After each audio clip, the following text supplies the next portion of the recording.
Welcome back to the Modern Hippie podcast. I am joined today again by my friend Sabri Gazail, who is a coach and host of the Lost and Found podcast, which I have had the joy of being a guest on a couple times now. And it's so wonderful to have you back, Sabri. Thanks for joining me today. So wonderful to be back again. And I always thoroughly enjoy our conversations. So thank you for having me back here once again. Yeah, me too. What I love about you is you're always so deep in, as we were just talking about right before we hit record, contemplation.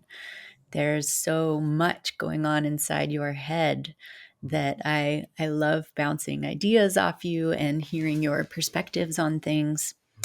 And you had mentioned lately you've been in contemplation. And what have you been in contemplation on? Yeah, well, I find myself often looking at how I've navigated things in my own life. And then I look at other things that are happening in the world. And I just think, how far do we have to keep going down the rabbit hole until we start to find what the foundational issues are that's creating a lot of the pain and the suffering that is going on in the world, whether that's in a very obvious way, like wars that are taking place, or in a less obvious way, in people's pursuit for certain things in life, which is ultimately their desires. But how much of it is their desire? Is it really their desire? Is it a societal desire? Is it a pseudo desire that was created from the sense of not being whole and complete? So there's this searching and longing and yearning for something to feel that wholeness. And recently, the main thing for me has just been this kind of macro and then micro view on what seems to be like underlying and governing principles and energies that seem to just move through the human experience. And it's just how do we explore those and then simplify them whilst still going into the complexity.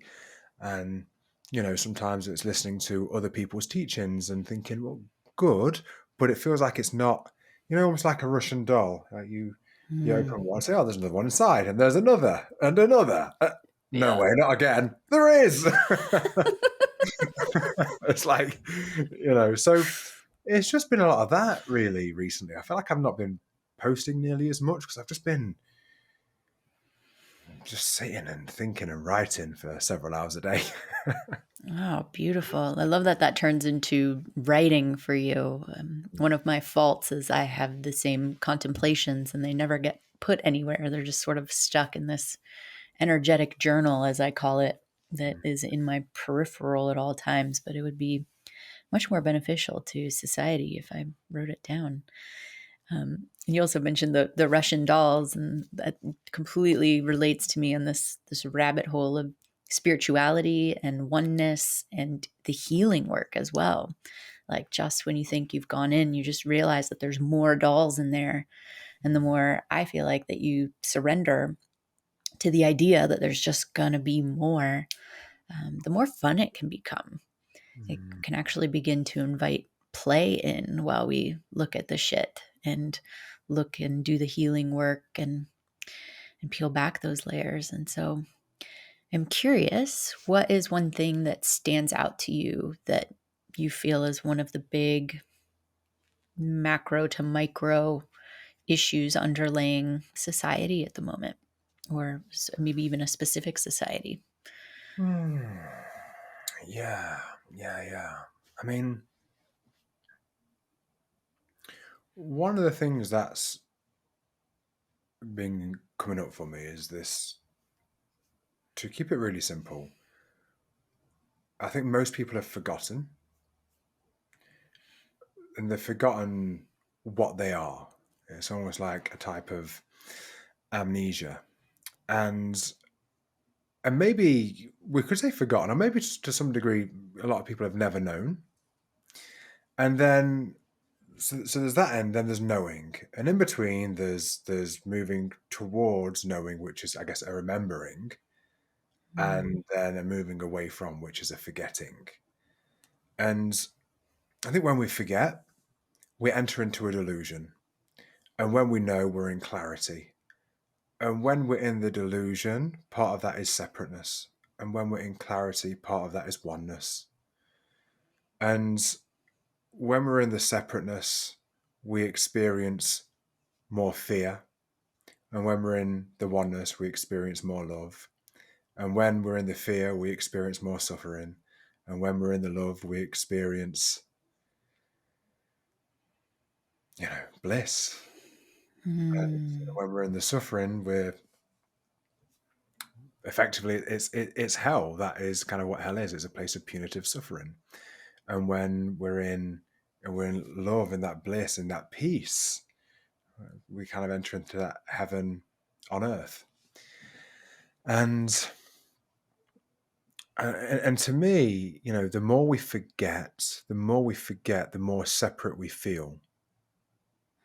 Mhm. And I've just been thinking about this recently. It's really a play on words. If we think of the word fusion, where things fuse together and it creates one, there's a oneness.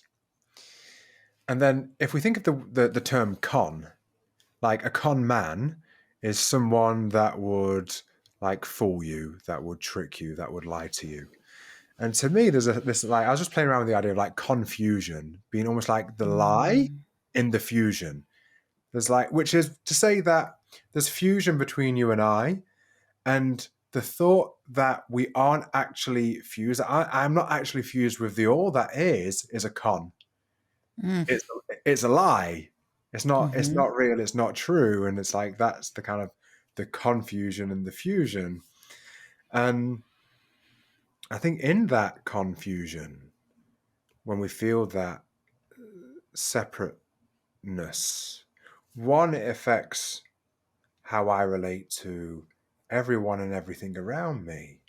But then, furthermore, I was then thinking, well, what is it that creates that delusion that where I think you and I are separate? I can't see the me in you.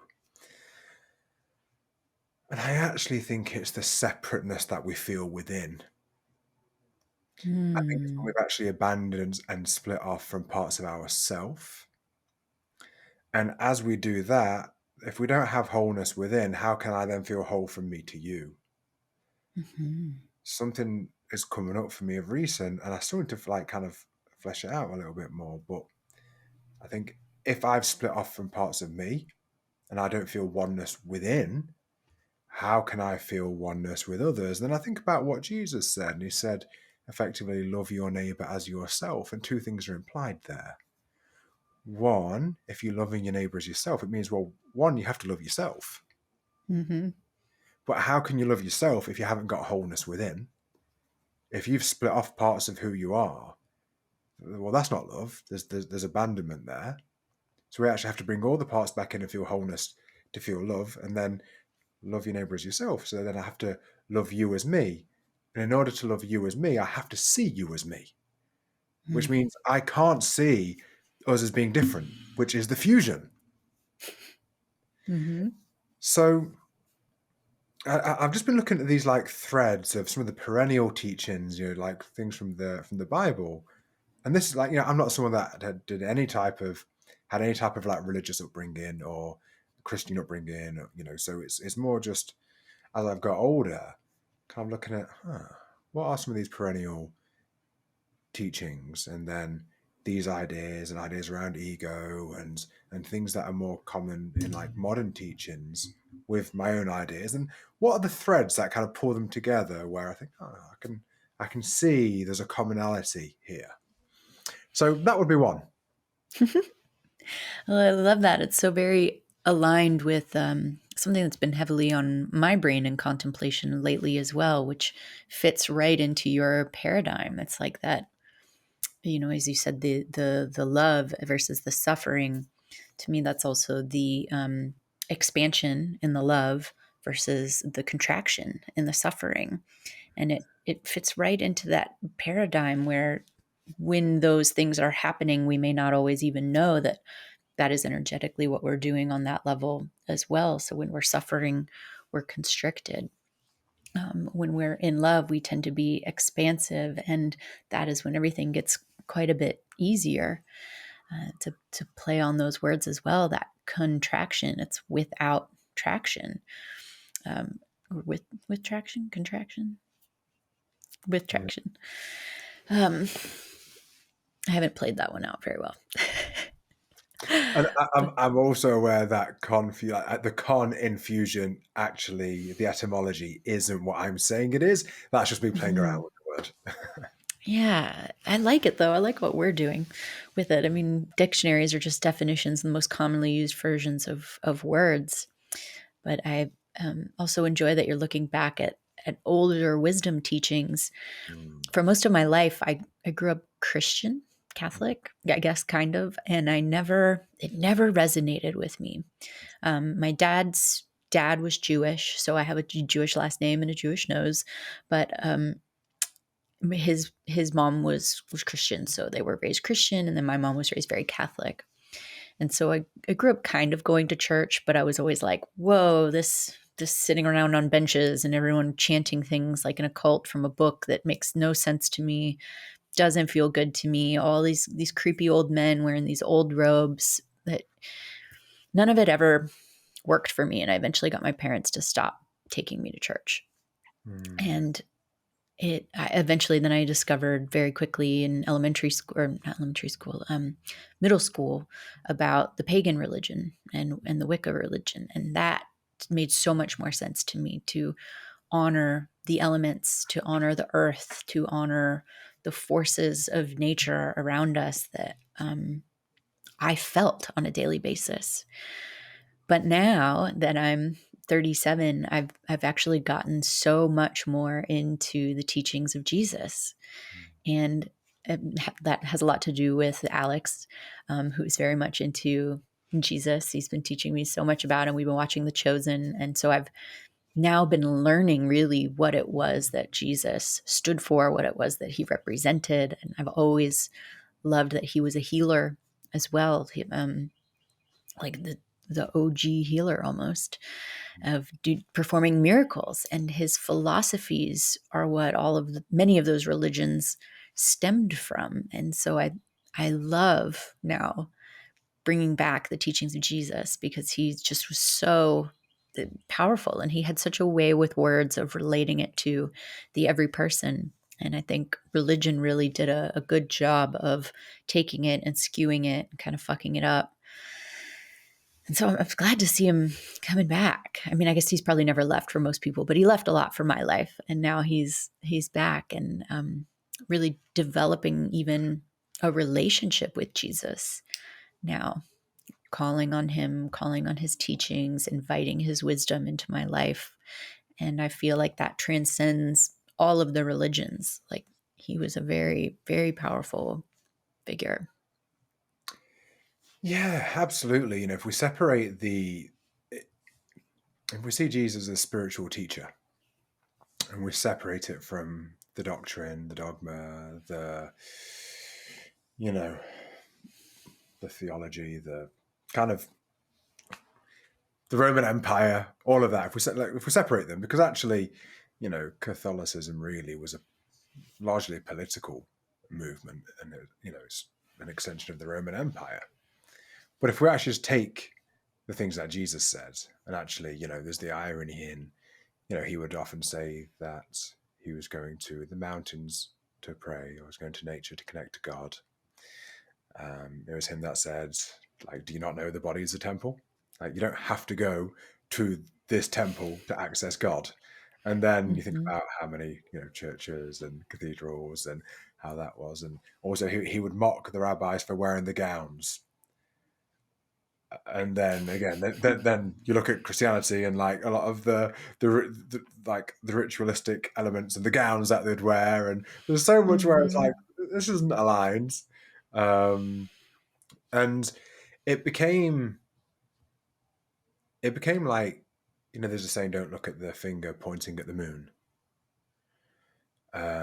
It's like the finger pointing at the moon is not the moon. Mm, We're meant to look at the yes. moon, not the finger that's pointing at it. And there's a lot of like religions where it became about the finger rather than the moon that it's trying to point to.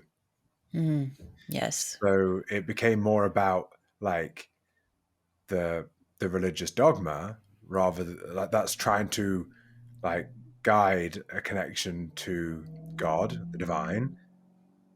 And so it became more about that rather than actually connecting to God, the divine. Hmm. Um, and then even more so, furthermore, I think it largely then became about, well, let's control this, and actually the very thing that it was meant to be like about, it's like it kind of became the opposite. You know, Hmm. being in service to that which is greater than us, feeling that felt connection that we can access. And then actually kind of empire came along and wanted to have ownership of that and say, well, actually, if you want to access that, you've got to come and do this. You've got to come to our place. We own it. And Hmm. that's Give us money. yeah, and that really is part of the, again, we look at some of the madness and the insanity that's within like humanity and the human condition. It is exactly that. They forgot. They forgot. They're in the delusion, they're in separateness, and they forgot. So whilst they might have studied the scripture and they teach it, but they're focused on the finger. They've actually, most of them have never even seen the moon.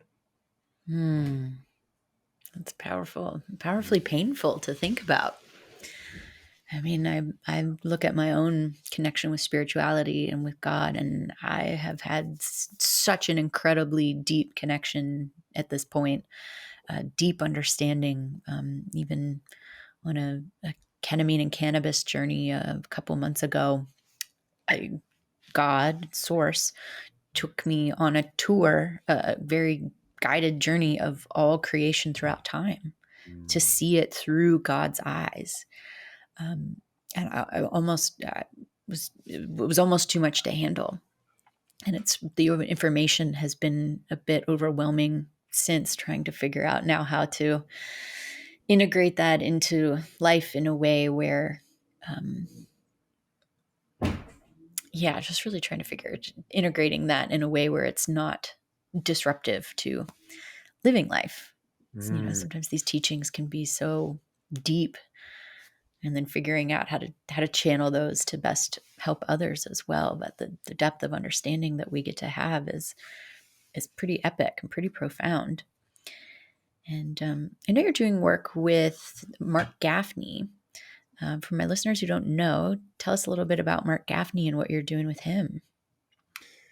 Yeah, it's been really exciting this year, to be honest, and kind of like deepening more into that whole space with him. So Mark is um, a philosopher, a rabbi, a mystic, a social activist, um, and a genius. He has doctorates in philosophy from Oxford. He's in his 60s. He's had 20 plus books published on human existence, and really is maybe one of the most thought out people on earth. Some of his colleagues, he leads a think tank, and some of the people involved with that are Dr. Zach Stein, who is one of the top guys from Harvard for philosophy, and Ken Wilber, who some people consider the greatest living philosopher on earth. And there's this kind of band of philosophers and thinkers, and I was kind of invited into that space. And Mark's doing quite a lot with Aubrey Marcus.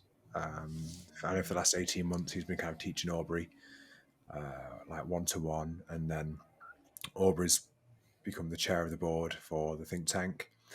And yeah, this year I was invited over to Vermont to the 3 day board retreat that was there.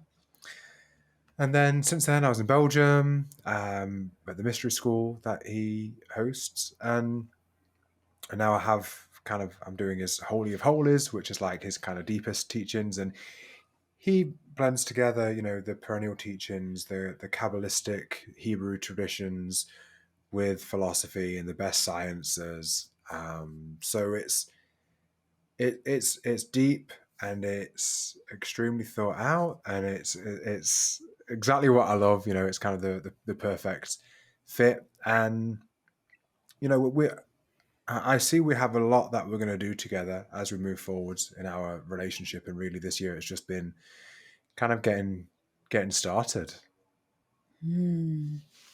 Sounds great. It has me contemplating too the idea of just being a philosopher. Sounds, I'm sure, like a very internally taxing job, but what a wonderful, wonderful way to simply bring your thoughts to the world and enact that change from a depth of understanding that many may never be able to meet. Yeah, for me, Barrett, like more and more of recent, I kind of identify, like personally, I identify more as a philosopher, because that's really what I do. I spend most of my days philosophizing, and that really is it. And I say coach because it kind of makes it more simple, and maybe more people can kind of get an idea of what that is. But a huge amount of what I do is really it's philosophy, and then it's sharing that, and then applied philosophy for other people, and how Hmm. their experience of the world fits in philosophically and gives them a new, like, vision and scope of it, and maybe more of us as philosophers than what we realize, in many ways. And maybe it's like an old term, but it's definitely something that I feel as part of my sense of identity. What was one of the primary things you've been learning from Gafni right now? What's one of the big topics that's resonating in your field and got you deep in it? Yeah. Intimacy, Mm. desire. So intimacy and desire, um, and love. They're probably three of the big things. At the mystery school, we were talking a lot about line and circle, which is actually what governs masculine and feminine. So before masculine and feminine, there's line and circle. So before the engendered kind of model, because often we talk about masculine and feminine, and I know in the the kind of the coaching space and kind of more like the new age space, there's one in one hand it suggested that men don't have to be masculine and women don't have to be feminine. But then, like, I hear a lot of people in the new age space talk about um, relational dynamics, and for some reason they don't use the terms men and women. They say the masculine does this and this, and the feminine does this and that, but they're actually still trying to say man and woman. That's what they're implying. But in actual fact, beneath masculine and feminine, there's line and circle. And line and circle kind of creates everything. And circles have certain qualities, and lines have certain qualities. So, for example, part of the nature of line is to penetrate, and part of the nature of circle is to contain. Hmm. And again, I hear a lot of like kind of modern relational advice where it says like the man or the masculine's job is to hold the woman or hold the feminine. But actually, a lion's role isn't that. That's the nature of circle, or Mhm. like to contain. And I think what it does is we end up thinking that, again, man has to be masculine, woman has to be feminine, but actually every single one of us are a unique configuration of line and circle energy, and there's no two that are the same, just like fingerprints. Mm. Yeah. So I'm aware that, like, part of the nature of line is the desire to is to penetrate. Now, there's different ways we can look at that. One way that we can say engendered, like actually engendered, um, embodied version of line is phallic, and that is to penetrate, Hmm. and circle is to receive. Hmm. But then beyond that, you can also look at the nature of the line, like mentally. To penetrate would be to go further into a concept, to go further in, not just to see it at the surface level, to want to penetrate deeper into it. And that's actually only the way that we start to discover new things, is by going into an existing thing and then starting to look at what else is in there that's not yet been seen. So I can see that Mm. really as part of my desire of who I am, is to always, I have this deepest desire to constantly be penetrating into ideas, to concepts, and then see if I can then, like with a scalpel, start to cut things apart and find, like, let's look at this, let's look at that, let's look at that. So that's a nature of line energy. So I can see that in me. Another nature of line energy is to discern or to judge. So Mm. judgment has somewhat of a bad reputation. Everyone says, "Oh, well, I don't want to judge." Well, actually, when we're driving our car, we're constantly judging, is it the right time to go or not? Should I pull out right now? Like, is it time to Yeah. slow down, speed up? Like, there's constant Hmm. discernment and judgment happening all the time. And actually, there's judgment that experiences, like, in its shadow, judgment of others, but then there's healthy judgment. There's judgment in its light where it makes sense. Another nature of line is to be, like, very steady, kind of like to walk the narrow Mm. line. It's very steady. And then some of the natures of circle is to, for example, to hold. And every aspect of line and circle has its quality in its light and in its shadow. And it's really interesting when you start looking at all the qualities of line and circle in the light and in the shadow, and identifying which of those things show up in me. But ultimately, you realize that we're all a unique configuration of line and circle energy, and we can access more of them once we become aware of them. So that's a big thing that's been alive for me. And then the other is, sorry, go on. I was going to say, I love that. I love getting rid of the masculine and feminine labels and bringing it to something even more core of creationism with a line and a circle. And it's like even the terminology of masculine and feminine come with its own connotations and its own prejudgments, right? Yeah. And often when people are getting into that work of realizing that they do have masculine energy and feminine energy in them at the same time, it can create a judgy sort of space when it's like, oh, well, I'm in my masculine and I don't want that. And I grew up very much so in my masculine, very much in my line energy.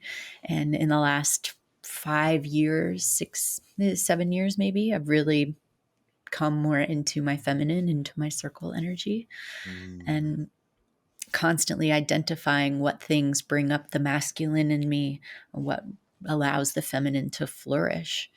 And it was weird work in the beginning that I think may have been less abrasive if there had been more identifying it as line and circle.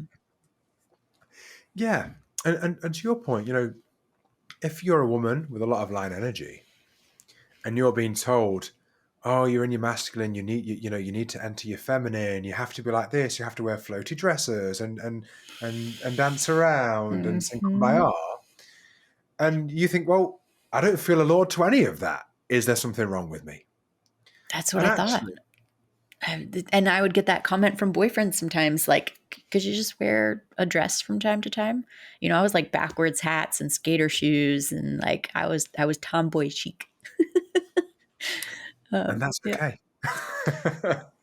and, yeah. and sometimes, sure, are there examples where some people have actually abandoned part of their circle energy, or more specifically, abandoned feminine traits and qualities? Sure, some Mhm. people do, and maybe there is a reclamation of that to take place. Absolutely, there's a way in which that exists, but also some people are naturally more line energy, and some people are naturally more circle energy. Mhm. And if you're a woman that's an accountant, you probably have a lot of kind of line energy, like just naturally in the way that your mind operates. Mhm. If you're a man who's an artist, there's probably quite a lot of circle energy going on in Oh there, yeah. right? Oh And yeah. and, and that's okay. Like that's okay. So I think sometimes this idea that men are meant to be masculine and women are meant to be feminine actually creates more self-judgment, more criticism, more idea that I'm not the way I'm meant to be, and actually more abandonment and splitting off from parts of ourselves. Hmm. I noticed that in my alliance with Alex. He's an artist, and he's very much in his circle energy, Mm. very, very much. And part of my concerns at the beginning were, it brings out a lot of the masculine, the line in me, to make up for what's in some cases missing, like a plan for a date, or planning that there will be a next date, instead of just being like, oh, I don't know, let's just see, like, when we feel like it. Like, that doesn't feel good. And so I was a lot sitting with, was there even enough room for my feminine energy to flourish amongst all of the feminine in that balance? But what I've really found and discovered in that matching is that, essentially, describing it as circle and line is more of where my head has come to with it, that there's an allowance for both, that just because he is so much in his circle doesn't mean I can't also be in my circle. Yeah. And it just means that I have more of the line to balance us out, that I can tap more into that, and we work beautifully together in that way. And then I really identify when he does line sort of behaviors, and I recognize them, and I'm so grateful for them. And in those moments, I feel I start bubbling with circles. Yeah, and from that place, like, if you naturally if you've naturally had more line energy and he's naturally more circle, well, that's probably a good balance, right? It probably works Mm, kind of well. And interestingly, and this was pretty fascinating. The thing that I learned through going deeper into these concepts is that with them both having all of the qualities existing in light and shadow, it takes the light of the opposite energy to bring the other out of the shadow of that energy. As an mm, example, Beauty and the Beast. It took Beauty, the circle energy, in her light to bring the beast out of the shadow of the line energy. And they went from the beast to the prince. But it took the circle in its light, in its divine, in its wholeness, to then bring the beast out of the shadow of its line energy and into its wholeness. And you mm. actually see that through all of the qualities. If ever one is in its shadow, it's the opposite energy in its light that's required to then bring it out of shadow and into its light or into its wholeness. Yes, yes, fuck yes. Yeah. Makes me think back to a partner I had just like a year and a half ago, and he was the first one to really sort of show up in my circle of, I would sit sort of in the shadows of feeling not enough, or I would feel anxious that I hadn't heard from him, and it would come out. And I was partnered with getting off birth control for the first time, like, in my entire life, and having natural hormone regulations, and learning to discover too that, like, there really are I just I really had discredited a lot of females for what they felt all the time, because I never had symptoms from Mm. premenstrual stuff, and now I've had them since I've gotten off birth control, and I'm like, oh, it's really a thing. And so much of my energy, paired with all of my fire energy as an Aries, had always just been told it was too much, often told it was too much.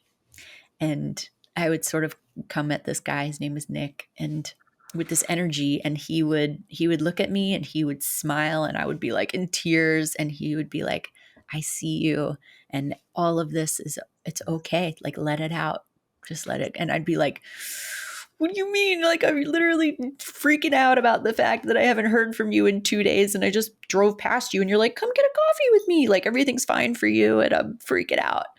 And he's like, it's okay. It's so sweet. It's okay. We don't have to talk every day, and everything could still be okay. And I see. And he, like, held so much of that anxiety, that had space that had never been held Mm. for me, to be okay and enough, even when I felt like I was being too much.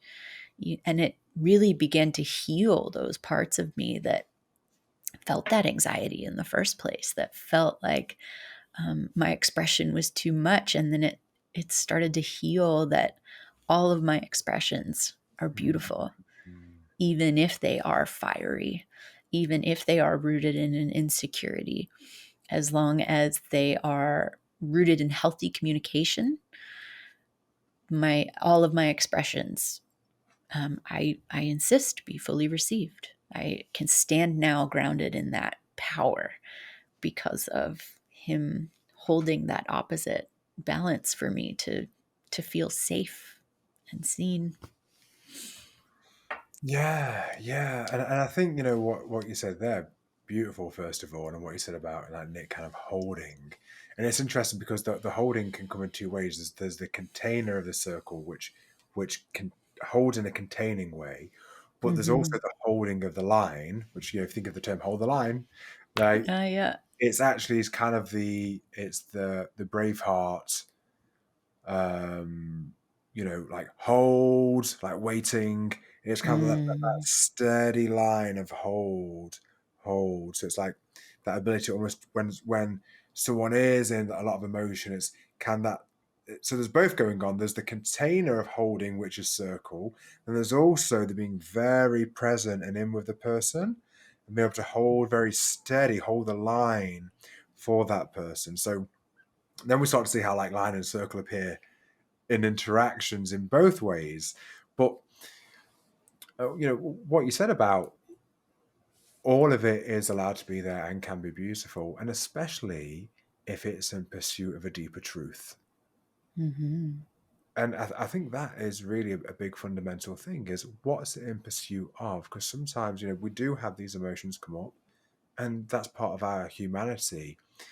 And if it is, I'm actually trying to I'm pursuing more truth. So if I'm pursuing to grow, really that growth is moving to a deeper truth that already exists that I might not be aware of. That's really, in my opinion, what growth is. It's always moving Mm. further to truth. So if our emotional like kind of reactions to moving further towards truth is occurring, it's like, yeah, okay. Like if it's like if you're in pursuit of truth, the pursuit of truth can bring things up because sometimes it's having to we're having to go through our own stuff to move more into truth of what's real, and actually without experiencing those feelings we never really see that truth. So I think it's what it's in pursuit of as well. I think that's so beautifully described, and moving towards the truth. And I see it as even these, these emotional outbursts that happen almost in fear of moving towards that truth. It's like the last line of resistance towards that. And then simply by someone holding that space and witnessing that and saying yes, and it's okay, allows for those Mm. sort of blips and speed bumps on the way to the truth to shrink down and to find more of their consistency with the peace that is the truth. Mm. Yeah, yeah. You know, something you said earlier and saying that I feel like I've circled back around, um, Mm. is earlier you said about expansion and contraction. And that's another thing I've been in contemplation of recently. And what I've seemed to notice is that when we are in the presence of truth, we have an expansion that happens. Mm. You said expansion contraction, you also compared it with love and fear. So when we experience truth as an expansion, when we experience a lie, a non-truth as a contraction in the body, when if someone, you know, said something about us that we know absolutely is not true, you can feel a contraction occur. But also Mhm. sometimes, you know, when the idea of like, oh, I've got a gut feeling something's not right, and that gut feeling often is almost a slight contraction.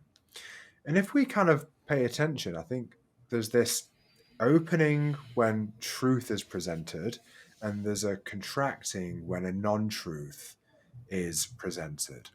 And actually, if you follow that thread, in my opinion, my belief, love is truth, and Mm.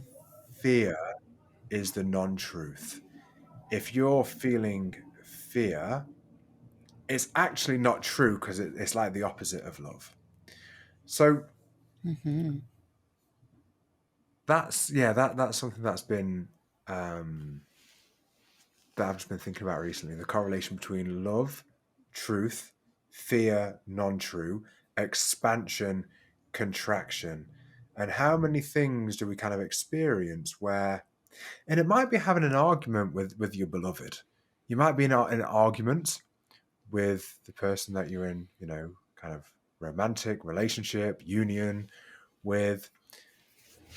And actually, in the act of that kind of that contention, in that moment, we've actually stepped out of the paradigm of being love. Very often, it's like we've kind of dropped Mm-hmm. out of that more into separateness. Most arguments happen out of fusion, out of oneness, when we kind of go into separateness, and then with feeling either defensive because I have to defend me against you, or straight away, that's separateness. If we really were Mm-hmm. one, there's no me defending me, which is an idea and a concept. But when I go into that separateness, there's the fear that arises. I defend it more. There's a contraction that happens. But ultimately, I think what we've done is, paradigmatically, we've gone from love, which is truth, we've stepped out of it. And I think part of the contraction we feel and the reason that those disagreements can feel so just wrong is because it kind of is. It's because we've actually stepped out of truth and into this kind of weird, delusional reality where we're separate and it's win-lose metrics and it's contention and it's combative and these energies start to come in and we've actually just been pulled out of truth, which is love. It's the love that we are, the love that we be. We've kind of almost fallen out of love, the beingness of love in that moment, into this delusional reality where we aren't love, we aren't one, we're in fear. And then there's Mm-hmm. contraction, there's so much contraction in the body around that versus the expansion that we feel when we feel that love that we are, that love that we is. It's so expansive. And I think it's expansive because it's true. And in our body, we recognize just the same way that there's all the functions in our bodies now, 12 to 17 trillion cells in our body that are all working away, whether we're thinking about it or not. They're all working away. And there's a knowingness of what to do, of how to operate. And I think also within us is a knowing, like fundamentally within reality, of what is right. And what is right is what is true. And what is wrong and what is wrong is what is not true. And I think that is fear and love. Mm-hmm. Yes. That's actually called limbic resonance when someone tells you something that's not true and your body knows it feels that. That's the term for it. Oh, nice. And it reminds me too that that's something I teach my clients when they're in an argument with someone whom they do love, like a child or a spouse or a best friend or a family member. In that argument, when things start to go astray, to start interjecting into their thoughts, I love you. I love you. I love you. And to allow it to come back to that place of love, to eliminate that separateness that you're talking about, which is such a driving force in arguments. And one of the things I've always loved about psychedelic medicines is having those conversations on the medicine. Like if you're in a relationship that has really gone astray, and there's a big conversation that needs to be had to get on the same page, to bring back that cohesion, that trust, that love. Doing it on a psychedelic medicine can be phenomenal because you're in that space of lowered boundaries, lowered ego, and often in a space of more expansive love.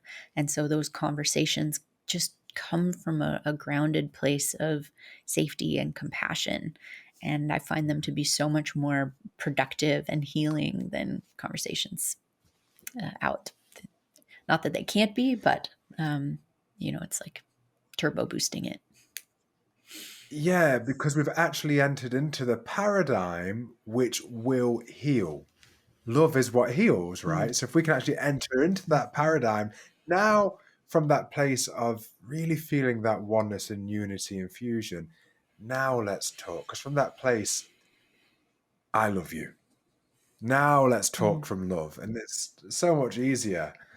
And just to add on to what you said there, Barrett, I really like what you said about the interjection of I love you, I love you. And something maybe to add to that I think is actually really powerful and was brought up to me just this last couple of days. In that conversation, it's not just remembering I love you, it's remembering like, and she loves me. She loves me. mhm, And how do I want to speak to the person that loves me? mm, And sometimes we can almost forget, like, we can forget both, but it is like, I love you, but it's also, am I remembering to really receive the love that the other is, that the love that the other person has for me? Or have I kind of cut that off and I'm no longer receiving them? I'm no longer receiving them and their love. Because mhm, if I was, maybe I would also remember, like, maybe I've got less, maybe there's less reason for me to defend my position here if I remember, oh, this person is madly in love with me. mm, Maybe I don't have to come from a place of like almost this defensive place of kind of the feeling that they don't love me. mhm. Yeah, being in a place where you know that is certainly helpful in those conversations. I think they can be skewed by the underlying fear that perhaps the conversation is happening because some of that love has diminished. But I like to think that even if couples are going to eventually choose to go their separate ways, that there's still an underlying and an undercurrent of love there. If you have ever loved someone, then continue to operate from that place of love. And I think that's Yeah. what really begins to change all of our interactions everywhere. I mean, it begins to infiltrate how do you see the world, not even just your significant other and your family and your close people, but how do you see, the people you walk by at the park? How do you see the cashier checking you out at the grocery store? How do you see the janitor in your building? How do you see, the person serving you your drink or someone who holds open the door for you? To begin to then infiltrate all of those interactions with, and I love you, I love you, creates a very different world to be operating in. Yeah, absolutely. And I think that is the thing that actually heals the world is operating Mm-hmm. from that place. Because when we're operating from that place again, we're dissolving the illusion of us being separate. Whilst and that's not to disregard our uniqueness. And actually we can celebrate our uniqueness. But there's a difference Mm, between uniqueness and separateness. Because you and I, we're absolutely unique. We can witness our differences, and one of the things that we have most in common is our uniqueness. mm, And but we're not separate. We're connected, and even from the interactions we've had, that leaves an imprint on each other that doesn't go away when we end this and I go down to the kitchen and have my food. It's not it's not separate. This conversation has an ongoing. It's like when you drop the stone in the lake or the pond and it ripples. It mhm, continues. It informs tomorrow and next week, and there's always, even if it's in several years' time, I still don't think it ever actually goes away. mm. Yeah, yeah. As that pertains to my world right now, I think about, I had a dream the other night about my high school yearbook teacher. And, I haven't seen her in upwards of 20 years. I've been a little in touch with her on Facebook in the last several months, as one of my best friends from high school was one of the first women, one of the few women who's ever refereed the World Cup. But she was so much in my dream, I was almost like nervous. Like, is she okay? Was that some sort of intuition thing? But it really got me thinking and sharing again about what an impactful woman she was in my life. How she was this strong female figure who insisted we call her Ginger because that was her first name, and she went to bat for us all the time, and she gave us so much leeway, and we would go on trips, yearbook trips together, and I think now back like, wow, what a impact she had on my life. And 20 years later, I can still say that, and I can still reflect on having that strong woman who was also so very much in her circle energy and had the line when she needed it.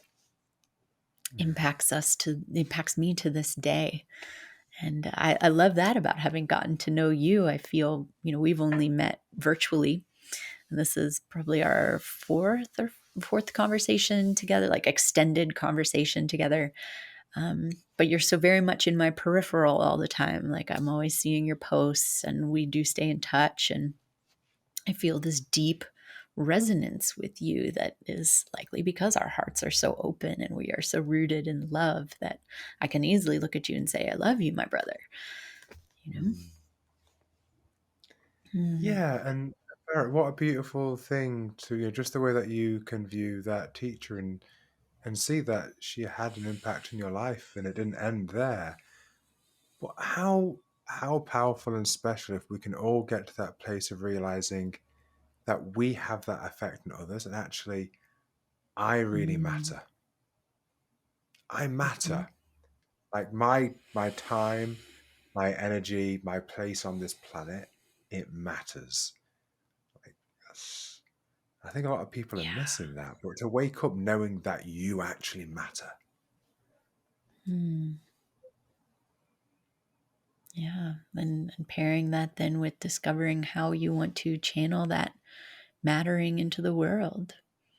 Is it Mm. through being the best mother that you can be? Is it through being an incredible teacher? Is it through being of service to those in need? Is it being an expert craftsman? Is it channeling art and words into this world? What is it that lights you up, that can channel the fact that you do matter and increase and expand your impact?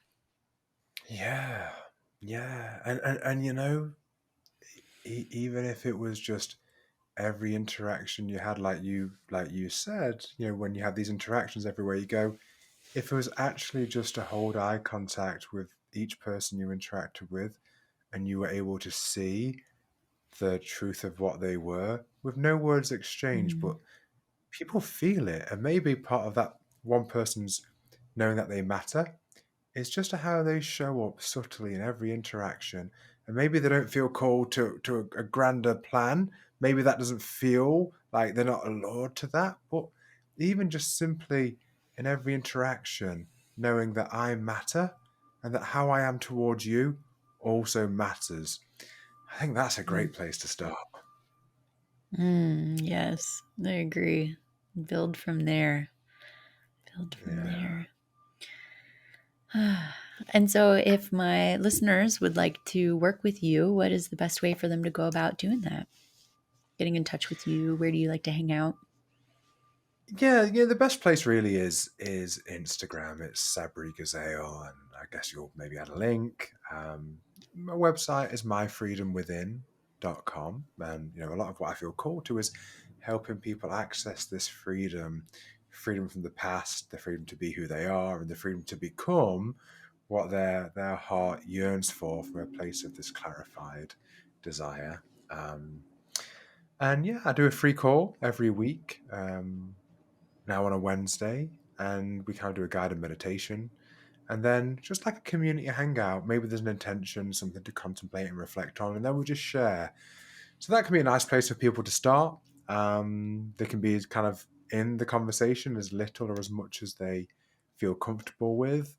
And also, offer a free coaching session for anyone who feels called and allured to that. Beautiful. Yeah, I will certainly have all of those linked up in the show notes. And I just so greatly appreciate this time spent with you today. I love our conversations and continuing to talk about the the love versus the fear, the constriction, the expansion. I think conversations always fall where they may. They're always these potent little timing pieces from the universe of what we should be looking at, focusing on. So thank you for sharing your contemplations with us.